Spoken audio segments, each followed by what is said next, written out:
नारियल के जन्म की कहानी। प्राचीन काल में सत्यव्रत नाम के एक राजा राज करते थे। वो प्रतिदिन पूजा पाठ किया करते थे। उनके पास किसी भी चीज की कमी नहीं थी। वो धन दौलत से लेकर हर प्रकार की सुविधा से समृद्ध थे। हालांकि इसके बावजूद भी राजा की एक अभिलाषा थी जिसे वह पूर्ण की चाह रखते थे। दरअसल राजा सत्यव्रत को किसी प्रकार से स्वर्गलोक जाने की इच्छा थी। वो अपने जीवन में कम से कम एक बार स्वर्गलोक के सौंदर्य को देखना चाहते थे, लेकिन उन्हें इसका मार्ग नहीं पता था। इधर दूसरी तरफ ऋषि विश्वामित्र अपनी तपस्या के लिए घर से बाहर निकले।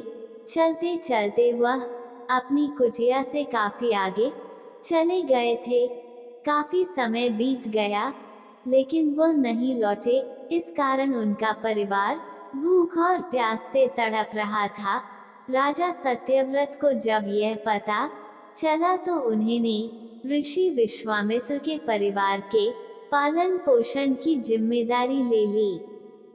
कुछ समय बाद जब मुनिवर लौटे तो वे अपने परिवार को कुशल देख काफी प्रसन्न हुए। उन्होंने पूछा कि उनकी अनुपस्थिति में किसने उनकी देखभाल की। इस पर ऋषि के परिवार वालों ने बताया कि राजा ने उनके पालन पोषण की जिम्मेदारी उठाई थी। यह सुनकर ऋषि विश्वामित्र तुरंत राजमहल पहुंचे और राजा से मुलाकात की। वहां पहुंचकर उन्होंने सबसे पहले महाराज को धन्यवाद कहा। इस पर राजा ने ऋषि अपनी इच्छा पूर्ण होने का आशीर्वाद मांगा। राजा की बात सुनकर ऋषि विश्वामित्र ने कहा, बोलिए महाराज, आपको क्या वरदान चाहिए। तब महाराज ने कहा, हे मुनि, मुझे एक बार स्वर्गलोक के दर्शन करने हैं। कृपया करके मुझे वहां जाने का वरदान दें। राजा की प्रार्थना सुनकर ऋषि विश्वामित्र ने एक ऐसा रास्ता बनाया जो स्वर्गलोक की ओर जाता था। यह देख राजा सत्यव्रत बहुत खुश हुए। वो तुरंत उस रास्ते पर चल पड़े और स्वर्गलोक पहुंच गए। यहाँ पहुंचते ही इंद्रदेव ने उन्हें नीचे धक्का दे दिया, जिसके कारण वो सीधे धरती पर जा गिरे। राजा सत्यव्रत ने तुरंत सारी घटना ऋषि विश्वामित्र बताए। राज की बात सुनकर ऋषि विश्वामित्र गुस्से से आग बबूला हो उठे। उन्होंने तुरंत सभी देवताओं से इस बारे में बात की और इस समस्या का हल निकाला, जिसके बाद राजा के लिए एक नया स्वर्गलोक बनाया गया। नए स्वर्गलोक को पृथ्वी और देवताओं के स्वर्गलोक के बीचों बीच स्थापित किया गया था, ताकि किसी को परेशानी न हो।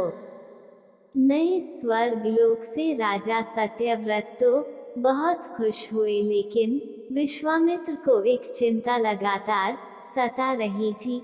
उन्हें डर था कि नया स्वर्गलोक कहीं जोरदार हवा के कारण गिर न पड़े।